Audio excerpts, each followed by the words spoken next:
I wanted to take a minute to go through the operation of the HVLS just because it might be something that you have not seen in operation before. It's a little bit of a SCG original design. So as Russ had mentioned, multi-phase vacuum extraction, you've got your liquids coming in through these manifolds, 2-inch manifolds. So those header lines come into the HVLS, they travel through the tangent line into the top tank.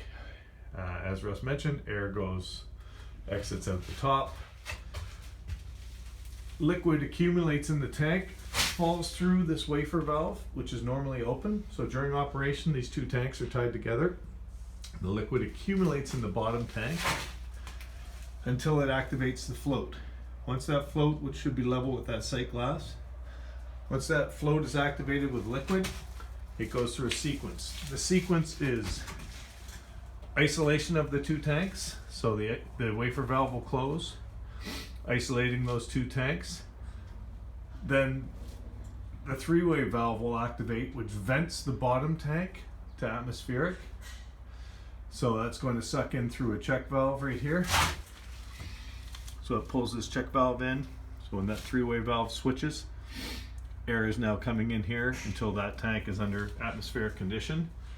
Then 5 seconds later, compressed air is turned on through this through a solenoid and goes through this regulator, and compressed air enters into that tank. So the air is pushing on the top of the tank, water is exiting the bottom of the tank through a check valve, then transfers that water into the isolation tank.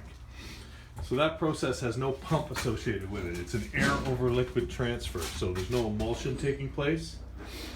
And then after that cycle, which is about 8 seconds long, we get isolation again of those two tanks. So the whole time we were under vacuum and still operating, that liquid had transferred away.